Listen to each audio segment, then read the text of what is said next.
à tous et bienvenue dans mes petits papiers. Je suis Judith, je suis démonstratrice Stampin' Up dans le nord de la France, près de Lille.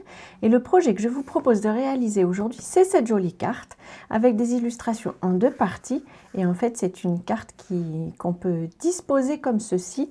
Je pense qu'on l'appelle carte chevalet, c'est easel card en anglais. C'est une carte, un projet qui me vient de Elizabeth Shannon, dont j'ai, comme toujours, vous connaissez l'histoire, adapté les mesures pour qu'elles soient pratiques en centimètres. En tout cas, si la carte vous plaît, pensez à cliquer sur le petit pouce et puis on se lance tout de suite dans la réalisation de cette carte. Pour cette deuxième version, j'ai choisi de nouvelles couleurs.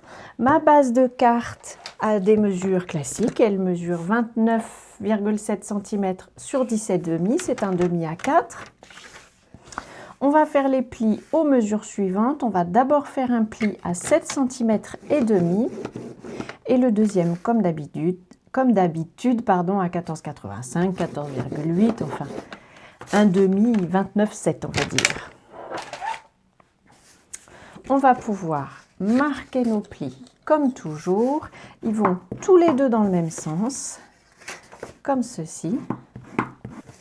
J'ai préparé pour l'intérieur un petit morceau de papier blanc qui mesure 14,35 sur 10 cm. J'ai enlevé un demi centimètre. Et puis pour la décoration, cette fois-ci, pour celle-ci, j'avais pris 1000 merci fleuris, quelque chose comme ça. Je vous mettrai les coordonnées comme toujours, les références. Pour notre version, j'ai choisi tourbillon d'émotion. Vous savez que c'est un set de tampons que j'adore. Pour l'intérieur, je vais faire une petite décoration, mais que j'aimerais estomper. Alors j'ai pris la même couleur que mon papier cartonné, donc c'est Piscine Party. Et donc comme je voudrais qu'il soit estompé, je vais d'abord le tamponner, hop, ici, sur mon brouillon. Et puis je vais en faire une autre, hop, voilà, en deuxième génération ici. On va aussi se tamponner une petite fleur. C'est celle-ci. J'attrape un bloc sur un morceau de papier brouillon. Et puis on va le découper. Alors, vous savez que ce set de tampons, en tout cas la petite fleur, elle est coordonnée à la petite fleur qui se trouve dans la perforatrice Ma Fraise. Alors je vais juste positionner ma petite fleur. Hop, voilà, pour qu'elle puisse bien se perforer. Je vous montre. Je ne sais pas si j'étais bien positionnée juste avant. Hop, et je perfore. Voilà, j'ai une petite fleur. Et puis ensuite, je vais pouvoir décorer les morceaux de papier blanc dès que je les aurai retrouvés. Voilà, ils s'étaient cachés, qui se trouvent ici. Ils mesurent, que je triche sur mes notes, les morceaux de papier blanc mesurent 6,5 cm sur 9,5. Alors j'ai choisi volontairement une illustration qui n'aura pas de sens. C'est-à-dire qu'on peut la regarder par devant ou par derrière. Parce que cette carte, quand vous allez la recevoir, je vous montre avec la première, quand vous la recevez, c'est quand même bien que l'illustration soit dans le même sens ici. Mais quand vous allez la poser en chevalet, la personne qui sera en face de vous, si vous le posez sur votre bureau, verra l'image dans l'autre sens. Donc personnellement, j'ai choisi une illustration qui ira dans les deux sens. Vous pourriez choisir de mettre une illustration vers le haut ici et vers le haut là aussi. Ça veut dire qu'elles seront tête bêche quand la carte est fermée en fait. Les deux conviennent. Tout ça est une histoire de choix. J'ai envie de tamponner ma petite volute, hop, comme ceci. Et je vais la faire aussi sur l'autre carte, mais peut-être je vais essayer de lui donner une autre orientation. Hop, voilà. Ensuite, je lui ajoute quelques petites décorations que j'ai montées. Je voulais aussi y mettre un petit souhait que je vais mettre ici. Je l'avais complètement oublié, j'ai de la chance d'avoir tamponné mon illustration de manière à avoir un peu de place. Hop, j'essaye d'être droite. Oui, c'est parfait. Et puis mes petites illustrations.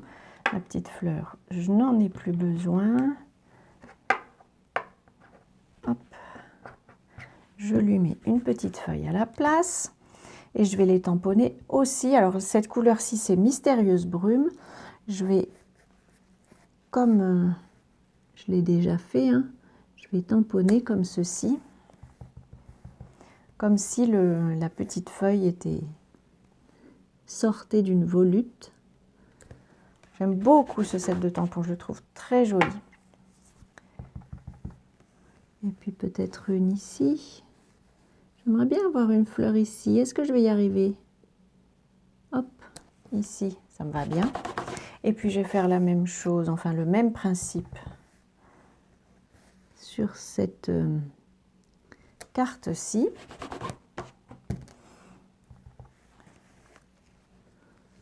Allez, hop, comme ceci.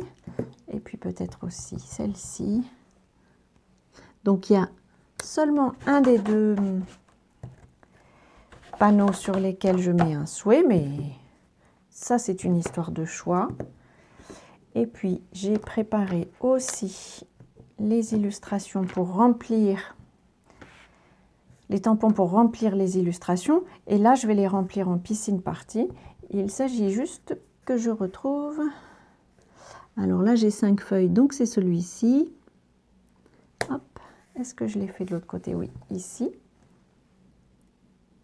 Sur mon premier projet, ici, j'avais fait de la mise en couleur avec des Stampin' Blends.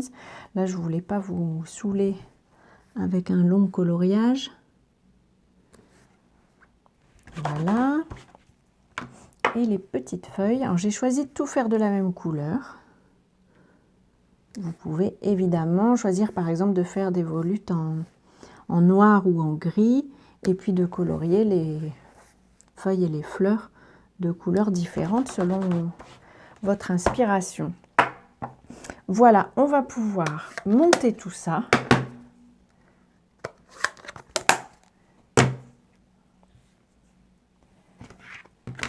Hop. Alors, j'ai préparé aussi des morceaux de papier en Mystérieuse Brume qui vont faire un matage sur le papier, sur l'illustration, et il mesure 7 cm sur 10. Je vais pouvoir coller mes illustrations sur ces matages.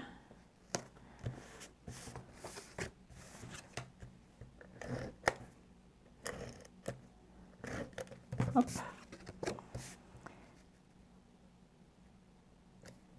Voilà, et je vais coller le tout sur la base de carte. Donc vous voyez, c'est vraiment une carte très simple et pourtant elle va avoir tout ça, ça lui donne une forme un peu originale. C'est pas mal du tout, je trouve. Hop. Voilà. Et puis pour le dessous, on va donc mettre le morceau qui s'est caché, qui se trouve ici.